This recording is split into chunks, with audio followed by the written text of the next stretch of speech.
لە نێو نۆ پەیکەری فیگەری یاسایی پیاوان پەیکەری ژنە ئەمریکی پاکستانیەکەش تاکە پەیکەری مینەیە لە دادگای نیویۆرک سەردەمانێک پەیکەری پێغەمبەری ئیسلامیش محەممەد لێرە بووە لە ساڵی 1955 بەهۆی سکاڵای میسر و ئەندەنووسیا و پاکستان پەیکەرەکەی لادراوە.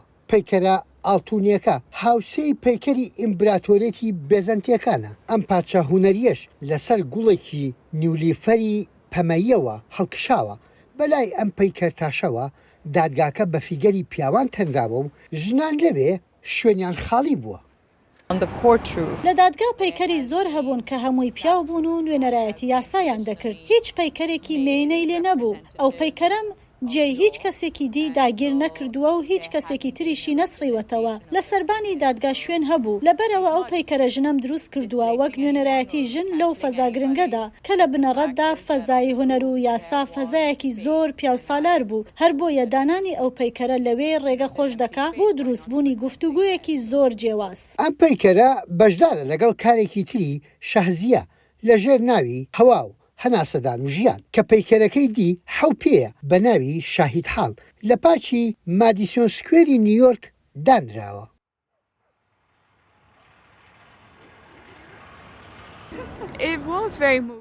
زۆر سەرنجڕاکێش بوو کاتێک پەیکەرەکە دانرا. بۆ هەمووان هەروە بوو. بۆ ئەو گروپەش کە پێکەوە بووین.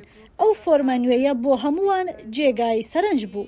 سکاندار پێی وایە ئەو کارەی کردوێتی سەرنجی ئەو جیاکاریە دەکات کە ژنان بەردەوام ڕوبەڕووی دەبنەوە. نەبوونی دەرفەتی یەکسان لە نێوان ژنان و پیاوان هاوڕێکەشی هاوڕایەتی. لە دادگا پەیکەرەکەی شازی یەکەم پەیکەری مێینەیە لە نێوان نۆ پەیکەری مێژووی یاسا لە ئەمریکا. زۆر گرنگە و سەرکەوتنە بۆ ژنێکی هونەرمەند کە پەیکەرێکی مێینە بگەێنێتە ئەو شوێنە.